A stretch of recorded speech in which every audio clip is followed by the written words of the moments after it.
For the past couple of weeks, President Trump has been railing against the trade treachery of our neighbor to the north, Canada. Canada has replaced China as Trump's new bugaboo. At the same time Trump turned his anger against the evil Canucks, he said China was not a currency manipulator. That's because Trump is now attempting to appeal to the blue-collar workers in the swing states who've been harmed by Canada's protectionism. There's nothing wrong with Trump ripping Canadian protectionism on milk importation. It's true that Canada has been tariffing American milk products in order to subsidize its domestic farming industry. Here's what Trump tweeted today, quote, "Canada has made business for our dairy farmers in Wisconsin and other border states very difficult. We will not stand for this. Watch."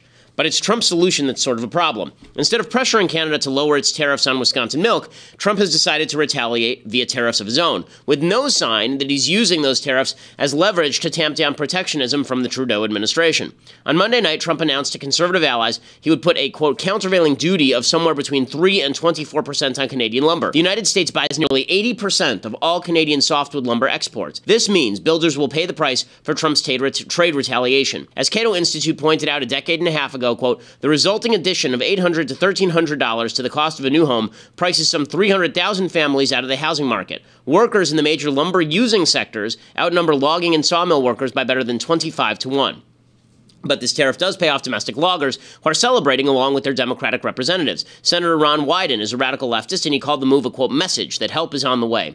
Herein lies the problem. The truth is that the trade dispute over lumber has nothing to do with the trade dispute over dairy. The issues are not linked. America has had a long-standing dispute with Canada over lumber for the past 3 decades, but Trump likes tariffs and he wants to raise them. He has a particular constituency that he wants to protect, and just as Democrats do with domestic spending, he's going to use trade to help them out through indirect taxation. That's why Trump has blamed NAFTA for Canadian trade intransigence, which doesn't make a lot of sense considering that NAFTA lowered tariffs rather than raising them. If Trump were using the new lumber tariffs as leverage for future negotiations, that would be understandable. But it appears he's just using the milk dispute as a trigger for the protectionism he so desperately seeks. Look for more punitive measures that harm American producers and consumers from the Trump administration, unfortunately. I'm Ben Shapiro. This is The Ben Shapiro Show.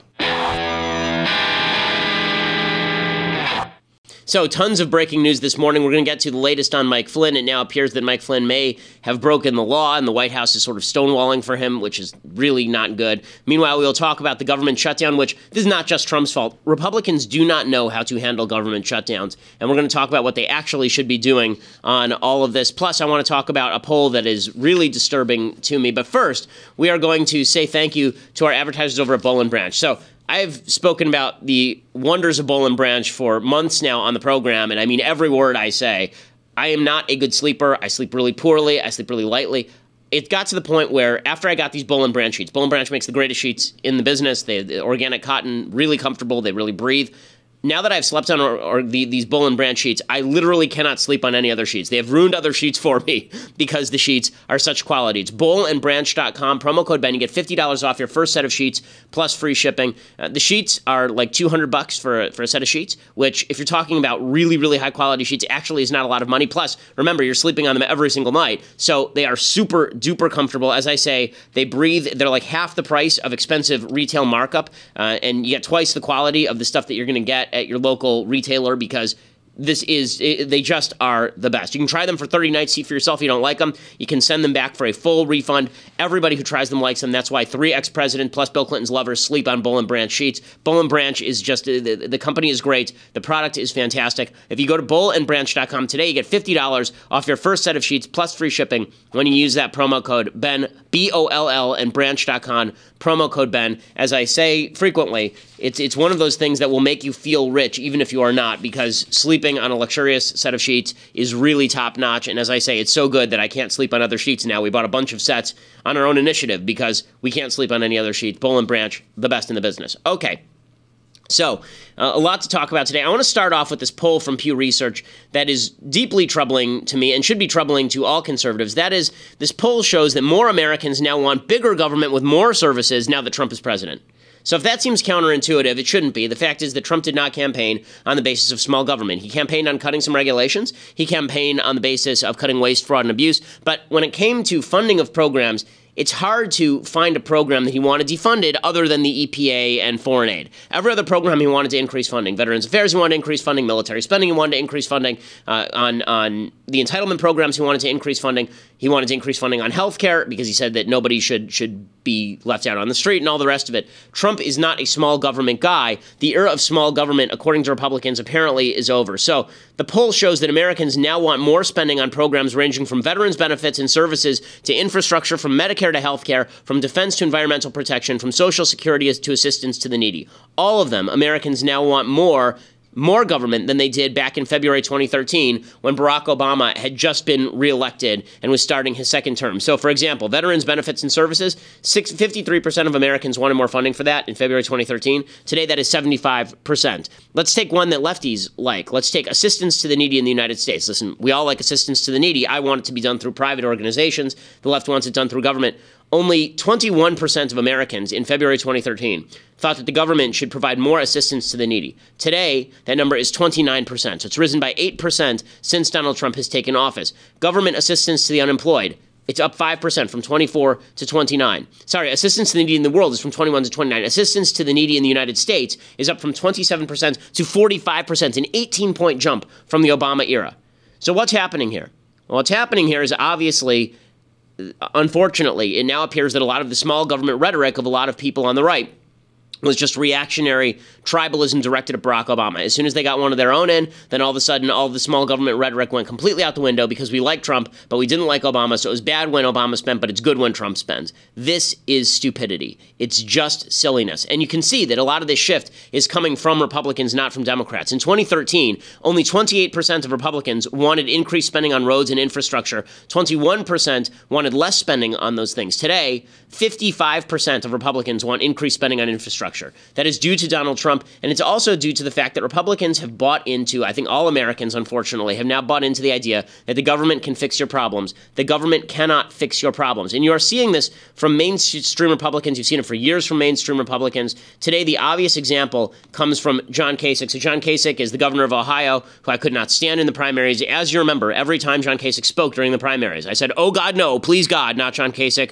Oh, yes, John Kasich, governor of Ohio, on MSNBC this morning. Listen to how he describes President Trump.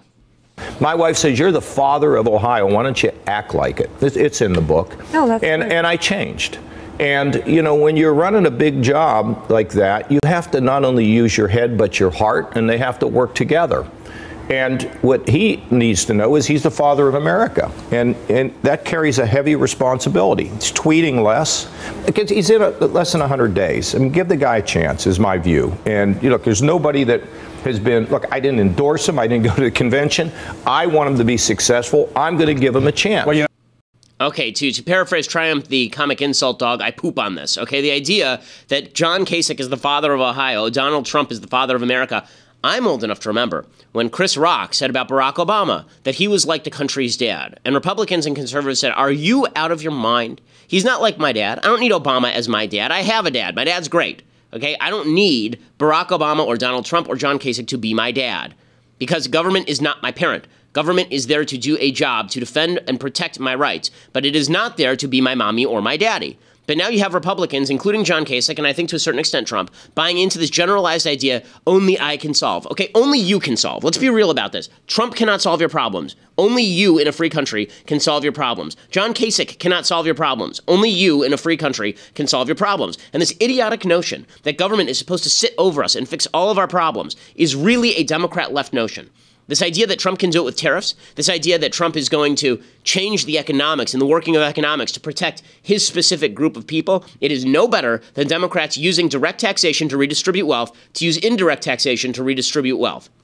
But I think Republicans have bought into this big government nonsense, and it really is upsetting, and it demonstrates the moral corruptness of a movement that claimed that it was small government through and through, and then turns around and says that it's not small government anymore as soon as somebody they like is in, then blow out the spending. That's really dishonest, and it's dishonest in a huge way. You can see the dishonesty when it comes to the government shutdown. So, Donald Trump wants his wall funded by Congress. It should be funded by Congress. We should have a physical barrier on the southern border. It should either be fencing or a wall. It should be monitored. We shouldn't have people crossing the border illegally. I was for a wall before Trump was, and after the Trump wall is not built, presumably, I still will be for the Trump wall when Trump has said he kept his promise. Bottom line is that Trump says he wants funding for the wall, and Republicans in Congress go, and Democrats in Congress go and say, no way, we're not going to do it. If you do that, we will shut down the government. We will not pass a budget with funding for your stupid wall in it. So what does Trump do? Trump backs down, and Republicans back down. Trump and Republicans say, no, you know what? We've decided differently. We're not going to do that anymore. Screw it. No big deal. We'll move off of it. Okay, this is why Republicans cannot be trusted to cut the government. Here's how the logic should work. Republicans have been making the case for decades that small government is better. That, as Ronald Reagan put it, the problem in America is not you. The problem is the government. That government is the problem, right? That was Ronald Reagan's case. So if government is the problem, less of it would be a good thing. So Republicans, to a certain extent, should be rooting for a government shutdown because vital essential services continue to be performed. The military continues to operate. The social services, like Social Security, it continues to get paid. Those are considered essential services that are not cut when there is a government shutdown. People continue to work, right? That's just the way that the system works. But Republicans are so damn scared of government shutdowns that they think that it's going to crush them. Now, let's examine that for a second. If you're a Republican, why are you scared of a government shutdown? You're advocating for cuts to government every single day. Why are you scared of a government shutdown? Shouldn't you say, okay, fine, shut down the government. Let's see what happens. Is everybody going to die? Right? You're the ones who want the government open. You tell me why the government should stay open. You explain to me why the government should stay open on the terms that you want. And if you want to shut down the government, fine. We can all exist without the government. We can all exist without the government doing all of these stupid things that the government is doing. You know how meaningless the government shutdown was during when Cruz and the Republicans tried to defund Obamacare and there was a government shutdown for like a month? You know how little it mattered? You know how little it mattered? It mattered so little that Barack Obama, in order to show you how much it mattered, had to forcibly shut open-air national parks. That's how little it mattered, because he couldn't come up with a victim. Zombies weren't stalking the streets. There weren't people being shot en masse. There wasn't mass chaos. It wasn't the purge, right? Nothing bad was happening. So Obama, in order to show how terrible it was that the government had shut down, he had to forcibly shut like the World War II memorial and ban people in wheelchairs from going and visiting the memorial for their buddies. That's how he had to do that specifically in order to demonstrate how terrible the government shutdown was. He shut national parks, right, which cost nothing to operate. He could have just redirected money. He could have just redirected money and kept them open, but he wanted people to feel the suffering, and the only way he could make people feel the suffering was to shut down national parks. What Republicans should have said is, dude, if that's all this is, like you're shutting down national parks, here's a bill to reopen the national parks, and let's just leave everything else closed. Republicans, in other words, conservatives should not be afraid of government shutdowns because we're constantly making the case that not only should there be a temporary government shutdown, a lot of these programs should just die. They should just go away. We shouldn't have them at all. And yet Republicans treat government shutdowns like they're the end of the world, and Democrats treat government shutdowns like, well, it'll just redound to our benefit. What's the big deal if there's a government shutdown? You know why that is? That's because both parties have been complicit in pushing the notion that big government is good for you. It does not make sense for a small government party to be scared of a government shutdown. It only makes sense for a big government party to be scared of a government shutdown. And right now, Trump has the perfect ground to stand on. So I want to flash back to the last government shutdown. This is the shutdown that happened over Obamacare. And here is what Barack Obama said about the government shutdown. And Obama did what a president should do during a government shutdown. He's a terrible president, but he did what a president should do. He blamed it on the opposing party. And he said, here is their priority they think is so important. And here is why the government shouldn't be shut down over that priority. Here's what Obama did. At midnight last night, for the first time in 17 years, the Republicans in Congress chose to shut down the federal government. Let me be more specific. One faction of one party in one house of Congress, in one branch of government, shut down major parts of the government, all because they didn't like one law. This Republican shutdown did not have to happen, but I want every American to understand why it did happen. Republicans in the House of Representatives refused to fund the government unless we defunded or dismantled the Affordable Care Act. Okay, so he was blaming it on Republicans don't want Obamacare funded. So the case he was making is they shouldn't have shut down the government over they hate the Affordable Care Act. Why can't Trump make that same case of you shouldn't shut down the government just because you don't want to fund a border wall? It demonstrates how you're open border globalist, right? This is his entire case. This is his case for being president. I am not an open borders globalist. The Democrats are. That's why we need a wall on the border. Shouldn't he be out there screaming in favor of a government shutdown if the Democrats are going to do it? Fine. You don't want to fund the government because you want to keep that border open so anyone who wants to can cross it? Fine. Your problem. Let's play this game, right? This is a game of chicken. This is a game of chicken. And what Republicans constantly do is they don't understand how the game of chicken works. So, not to drop a tweet thread game theory on you, okay, but there's a basic concept in game theory called chicken, right? And this is the way that it works. If there are two people who are running a car directly at each other, their worst outcome is if nobody swerves, right? That's the worst outcome for both parties. Nobody swerves, and there's a crash. The second worst outcome is if you're the guy who swerves, and the other car just keeps driving straight forward. That's the second worst outcome. The best outcome for you is if the other guy swerves. That's the best outcome is if the other guy swerves. So, how do you make the other guy swerve in a game of chicken? The way that you make the other guy swerve in a game of chicken is you demonstrate openly and obviously to the other person that you are not going to swerve no matter what. You put a brick on the accelerator, and you take the club and you put it on the steering wheel. I cannot swerve now. I've pre-committed to not swerving. So, either you're going to swerve or you're going to get in a crash, but you have no choices, right? And the worst of those two options for you is to get in the crash. So, you swerve, right?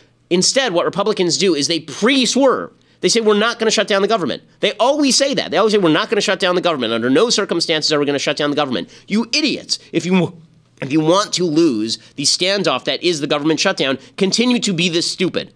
Right? Barack Obama was perfectly happy with the shutdown. He was perfectly happy with the shutdown. But here was Mitch McConnell talking about the shutdown at exactly the same time. Switch to the issue of potential government shutdown. You probably know that Democrats are making a big deal out of comments that you made talking about the strategy that you would use if you became majority leader to use spending bills to change policy, and that you didn't rule out a government shutdown. Can you just say right now? I did rule it out. I'm the guy that gets us out of shutdowns. Remember me? I'm the guy that gets us out of shutdowns. But that doesn't mean that Congress has an obligation to send appropriation bills to the president that are a blank check, which is the way it's been with the Democratic Senate. One of the powers of Congress is to direct spending. And we have an abusive bureaucracy across the board. It's been particularly bad here in Kentucky with the EPA and the coal industry that needs to have some directions from Congress. The reason but McConnell says shutdowns are a failed policy. Shutdowns are not a failed policy. Shutdowns are a failed policy if you lose. Okay, I don't understand how this works. So when Barack Obama is president, the shutdown hurts the Republicans. But when Trump is president, the shutdown hurts the Republicans? How does this work exactly? It's just insanity. I want to talk a little bit more about this in just a second and the reaction that people should be having to the wall and all the rest of this. But first, I want to say thank you to our sponsors over at My Patriot Supply. So if you are concerned about North Korea developing a nuke, if you are concerned about an earthquake, if you're concerned about a tornado, if you're concerned about a flood, if you're concerned in any case that there's going to be some sort of disaster for which you need resources, then you owe it to yourself and your family to go to preparewithben.com, preparewithben.com, 888-803-1413, and get your 4-week emergency food supply for only $99 plus free shipping. Right now, if you go to preparewithben.com, it's all of this food that makes sure you and your family are fed. You buy it now, you don't have to worry about it because it lasts basically forever. It lasts a long, long time. It tastes like home cooking, according to the folks in the studio who have actually tasted it. It's preparewithben.com. And again, that makes sure that you and your family are safe. Again, it's a one-time cost. It's $99. You never have to worry about it again. You take it, you stash it in the closet, and then you never have to worry about it until that time when you should actually be worried. And you go, oh, I remember. I went to preparewithben.com, and that's when I bought all of my food. I bought my emergency food supply, and so I don't have to worry while everybody outside is starving in the zombie apocalypse. You don't have to worry about it if you go to preparewithben.com right now and check it out. So go over there and get your 4-week emergency food supply for just $99. You owe it to yourself and to your family to do that. So what actually gets shut down during a government shutdown? What actually gets shut down during a government shutdown is they delay unemployment insurance, they delay veterans benefits, maybe, that's unclear. National parks, museums, and passport offices, whatever. The Small Business Administration and FHA don't guarantee new loan applications, which is probably a good thing, considering that half of what they're guaranteeing are bad loans that private industry wouldn't give. Farm subsidy checks stop flowing. Oh no, farm subsidies. And IRS tax processing would slow down. Oh no, it turns out the IRS won't be able to audit you. That's so terrible. Oh no, what are we ever going to do without the IRS auditing people? Social Security checks continue to go. Military spending continues to happen. Commerce and Labor departments shut down. Oh no. That's so terrible. All of this is temporary, by the way. Right? TSA continues to bother you. FBI, VA, all of this continues to function. Disaster relief continues to function. The Postal Service continues to deliver the mail. The Federal Reserve continues to work. Right? So basically, the parts of the government that people consider vital and many that aren't vital continue to operate in a government shutdown. But Republicans are so scared because they're all pansies. They're so scared of this stupid government shutdown. People are asking, what about IRS tax returns? How about my tax refund? Yes, the IRS will be slower to process your tax refund. They'll also be slower to audit you. You can, honest to God, like, I think that you're better off with the IRS failing to audit you. It's not a tax refund. It's your money in the first place. So maybe you'd be better off for there to be a government shutdown. If they're going to do one, let's do it like April 10th, right? Do it right before tax season, and then they can't even process your tax returns. You won't even have to turn them in, presumably. But here's the thing. If the wall is that important, then you should be willing to stand up against the Democrats on this and say exactly what Barack Obama said and say, look, the people who are shutting this down are the Democrats. It's not me. And they're shutting it down to prevent a wall from being built that will protect all Americans. Isn't that a publicity win for them? Isn't that a publicity win? But you can see the Trump administration futzing around on this because a big government party has to avoid a government shutdown. Here's Sean Spicer being asked about Mexico funding the wall and the funding battle.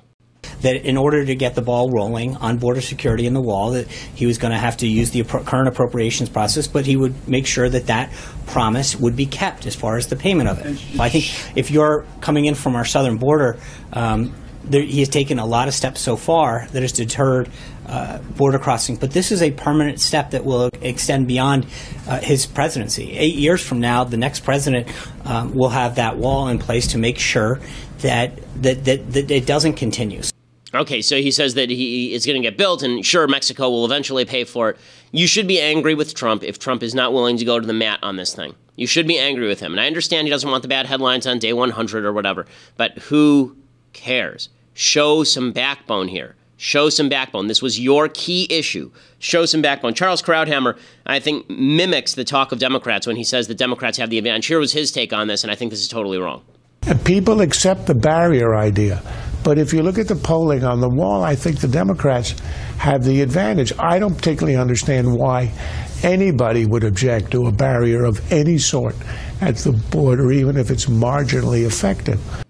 Okay, so this idea that the wall is unpopular, so Trump will lose this battle. No, he won't. The reason that he won't lose this battle is because what the polls show is that Americans don't care all that much about the wall. But if Trump makes this battle about one side wants there to be no barrier whatsoever so people can enter illegally, and they're willing to shut down the government for it, that's a winning political battle, and he should stand by the power of his idea rather than caving to the power of big government, which is unfortunately what I think the Republican Party in large measure has become, which is really quite terrible. Well, as we continue here at the Daily Wire, we're going to talk about everything that's happening with Mike Flynn. There's some big news breaking. It looks like Mike Flynn may be in some deeper trouble, the former national security advisor. It's going to heat up for the White House, which is not good news. We're also going to be talking about the battle that's broken out on cable between Fox News and CNN over sexual harassment and all the rest. Plus, I have to play you the most ridiculous video in the history of mankind. Bill Nye has now cut the most ridiculous video in the history of mankind. But to see it, you'll actually have to subscribe over at dailywire.com. $8 a month gets you a subscription over at Daily Wire. If you become an annual subscriber, you get a free copy of The Arroyo, fictional film set on the southern border, all about why we need a wall. Okay, the entire film is about a rancher who's facing down drug cartels using his land as a thoroughfare. Really good movie. You can get that for free when you become an annual subscriber, or if you're just a subscriber, go over to dailywire.com right now, subscribe, watch the rest of the show live, watch me make fun of Bill Nye, and be part of the mailbag in a couple of days, so check that out. Plus, if you don't want to subscribe right now, you just want to listen later, go to iTunes or SoundCloud, become a subscriber there, subscribe at iTunes, and leave us a review. We always appreciate it. We are the largest conservative podcast in the nation.